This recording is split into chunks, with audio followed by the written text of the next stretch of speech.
2 Timothy chapter 4.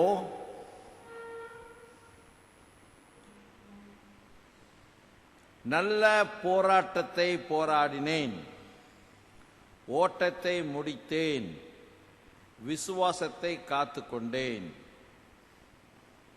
இன்று சிறப்பாக பரிசுத்த பவுல் ஊழியத்தை பற்றி நாம் சற்று நினைப்பது நலம். சரி, எத்தனை பேர் இந்த செமெட்ரிக்கு போயிருக்கீங்க?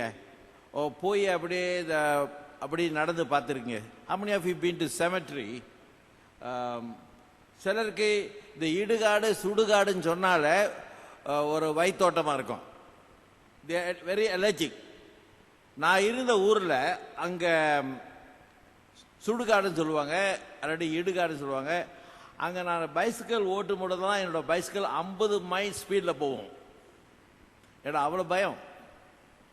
ஆனால் இப்போ கிறிஸ்தவ செமெட்ரிக்கு போய் பார்த்தா ரொம்ப அழகாக வச்சிருக்காங்க. அதில் என்ன எழுதியிருக்காங்கன்னு நீங்கள் பார்த்துருக்கீங்களா? Actually I like to visit symmetry Cheras. அங்கே படம் போட்டிருக்காங்க, எப்போ பிறந்தார் எப்போ வாழ்ந்தார். அது மட்டுமல்ல, சில சமயத்தில் பார்த்துருக்கேன், நல்ல போராட்டத்தை போராடினேன், ஓட்டத்தை முடித்தேன், விசுவாசத்தை காத்துக்கொண்டேன் என்று எழுதியிருக்கிறார்கள். எல்லாருக்கும் இல்லை, சிலருக்கு.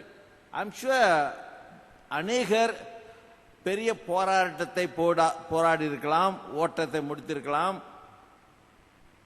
இன்று சிறப்பாக பரிசுத்த பவுலை நினைக்கும் பொழுது இயேசுவுக்கு அடுத்தாப்புல அவர் ஒரு சிறந்த ஒரு ஊழியக்காரர், விசுவாசம் உள்ளவர், அன்பினால் பக்தியினால் ஊழியத்தை செய்தார். அவரை போல ஒரு பெரிய ஊழியர்கள் அதற்கு பிறகு வந்ததில்லை. அப்படினால் ஒரு நல்ல யூதனாக இருந்தார். He was a pious Jew, ஒரு பரிசேயன். ஆனால் திருச்சபைக்கு ரொம்ப தொந்தரவு கொடுத்தான். ஏனென்றால் தன்னோட வைராக்கியத்தை மற்றவர்கள் பின்பற்ற வேண்டும் என்பதற்காக. அது மட்டுமல்ல, 13 கடிதங்கள் எழுதினார், அதாவது எபிஸ்டல் என்று சொல்லுவோம். அப்போ பரிசுத்த பவுல் எல்லாரையும் விட ரொம்ப துன்பப்பட்டார், கஷ்டப்பட்டார், அடிக்கப்பட்டார், முடிவாக தன்னுடைய உயிரை கொடுத்தார். So suffered martyrdom and finally was executed. இவ்வளவு ஊழியம் செய்தவர் ஏன் இப்படி இருக்க வேண்டும்? இவருக்கு நல்ல ஒரு டைட்டில் என்னவென்றால், the persecutor became a preacher. PP, I'm sure easy to remember. persecutor, துன்பப்படுத்தினவன் ஒரு சிறந்த பிரசியாக வந்துட்டான். So why the persecutor became a preacher? எதுக்காக துன்பப்படுத்தினவன் ஒரு பெரிய பிரசங்கியாக மாறிட்டான்? ஏனென்றால் முதலாவதாக அவன் ஒரு பரிசேயன், விசுவாசத்தில் ரொம்ப உறுதி, பழைய ஏற்பாட்டை நன்றாக படித்தவர்.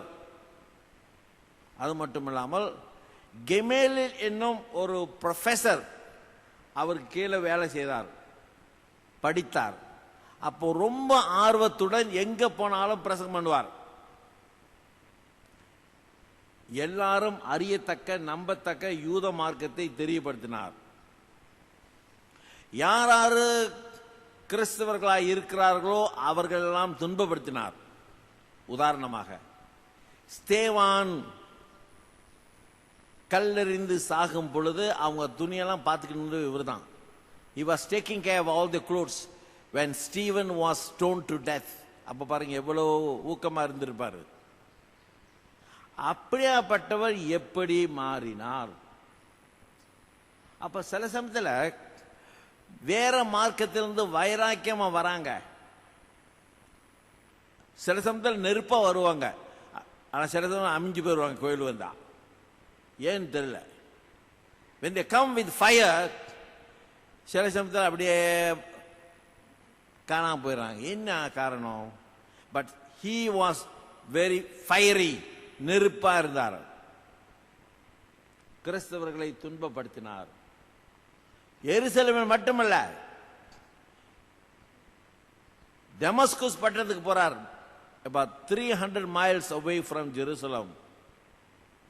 அங்க பிரயாணம் பண்ணும் பொழுதுதான் ஆண்டவர் அவரை முற்றிலுமாக மாற்றிட்டார். God made a U-turn. God spoke to him.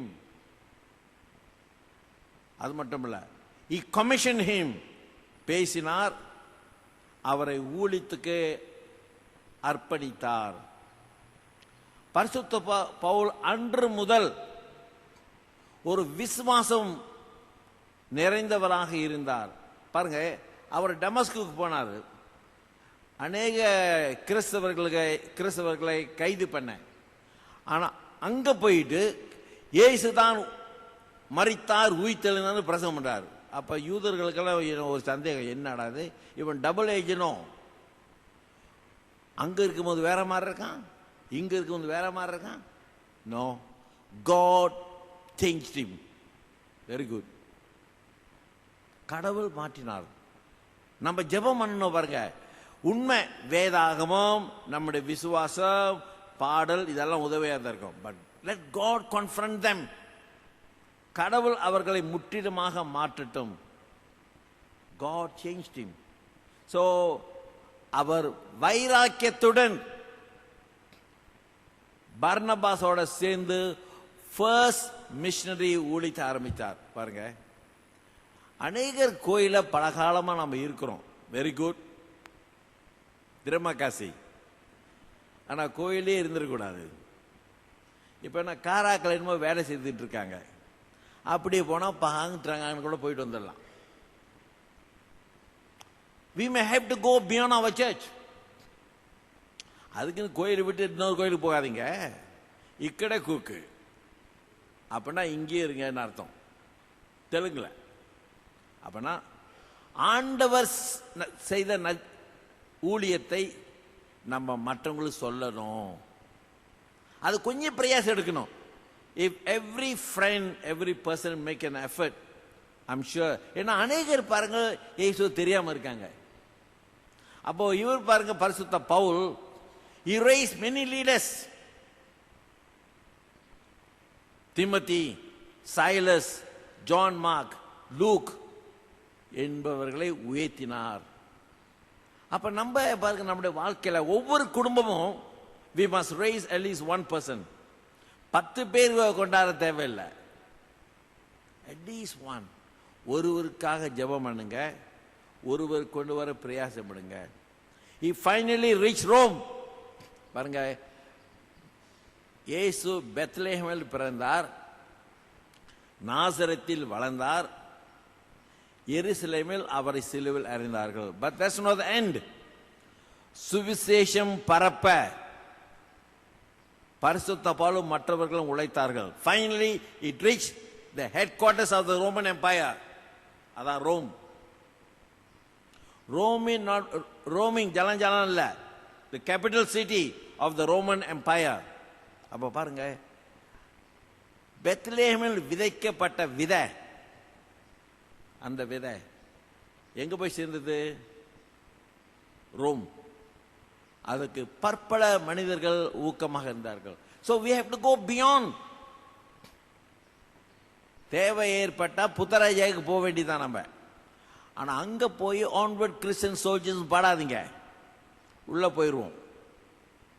எங்க கேட்டா இப்பதான் பல ஜெயில் இருக்குல்ல, அவங்க கேட்கறாங்க விச் ஜெயில் எடுக்கோ, காஜாங் சுங்கபுரம் கேட்கறானே. காஜாங் வந்து எனக்கு தெரியப்படுத்துங்க, நான் அங்கதான் இருக்கேன் பக்கத்துல. பாருங்க, we have to be a little firm in our faith. இப்ப நான் சொன்னேன், நம்ம 10 பேருக்கு சொல்ல தேவையில்லைங்க, ஒருவருக்கு நம்ம சத்தியத்தை சொல்வோமானால் அது ரொம்ப பிரயோஜனமா இருக்கும். சோ இவர் என்ன சொன்னார்? he made a high sacrifice. இதுக்கு ஒரு தியாகம் வேணும் பாருங்க. you may have to sacrifice your time, நேரம், பணம், பொருள், ஊழியம். இங்கிலீஷ் சொல்றாங்க நோ பெயின் நோ கெயின். எவனோ நல்லவன் சொல்லி போயிட்டான், நோ பெயின் நோ கெயின். அதாவது நோ கிராஸ் நோ கிரவுன் இன்னொருத்தன் சொல்லிட்டான். எல்லாம் சொல்லிட்டு போயிட்டானுங்க. சிலுவை மூலமாகத்தான் கிரீடம் கிடைக்கும். அப்போ இமேட் சாக்ரிஃபைஸ். என்ன சொன்னார் பாருங்க, வாசிக்கிறேன்.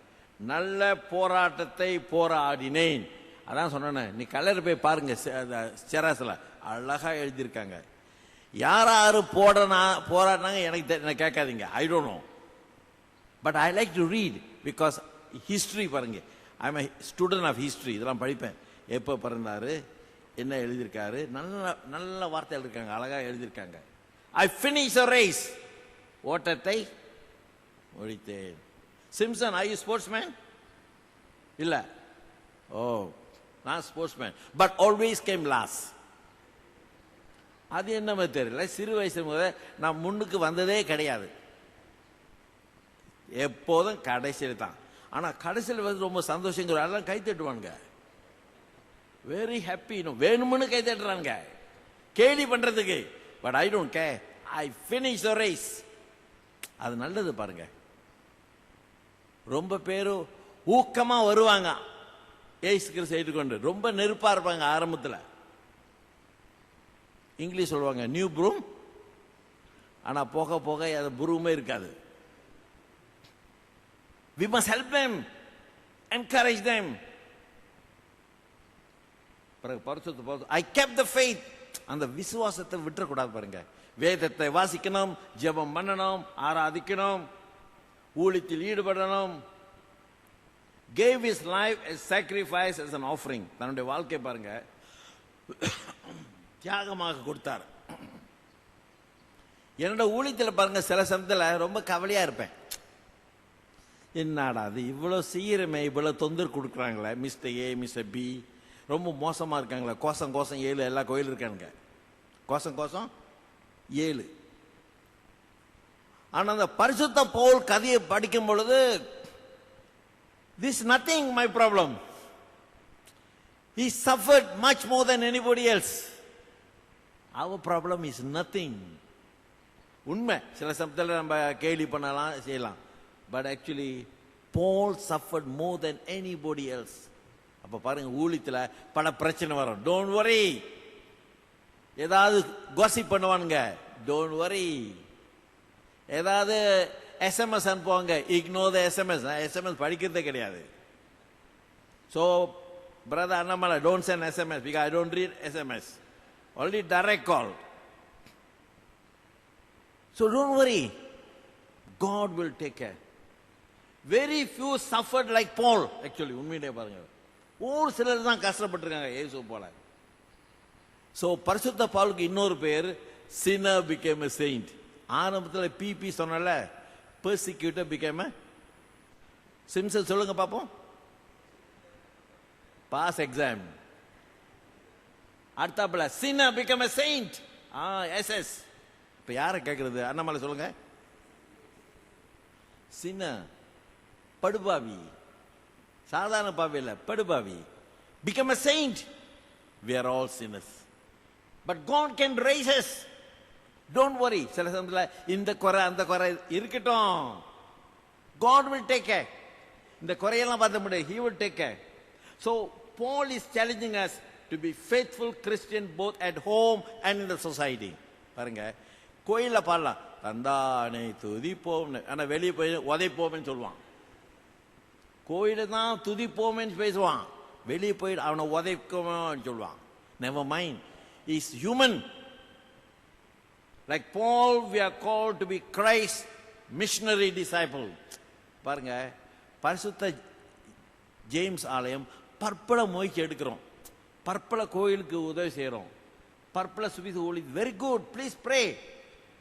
இப்ப காராக்களை ஊழியம் செய்யுங்க, பல இடத்து ஊழியம் செய்யுங்க, நம்ம தொடர்ந்து செய்வோம். அதான் பாருங்க, ஒரு குடும்பத்தில் ஒருவர் வந்தாலும் ஒரு பெரிய காரியம். Please encourage. Like Paul, we are all asked to offer our life as a sacrifice. நம்முடைய வாழ்க்கை தியாகம். சில சமயத்தில் பார்க்க தியாகம் பண்ணணும். எப்படி? கோயிலுக்கு ஆராதிக்க வருவது, பைபிள் ஸ்டடியில் கலந்து கொள்வது, வேதாமத்தை படிப்பது. இப்ப வேதாமத்தை படிக்கிறதே ஒரு பெரிய சவாலா போச்சு. ஏன்?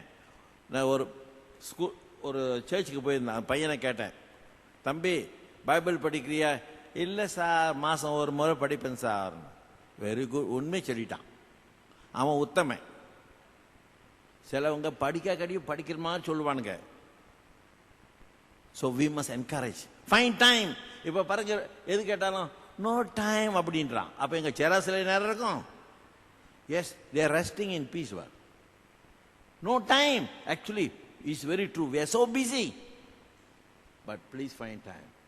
ஸோ நம்ம கடவுளுக்காக நம்ம தியாகம் பண்ணுவோம். பரிசுத்த பவுல் வாழ்க்கை மஸ்ட் சேலஞ்சஸ்.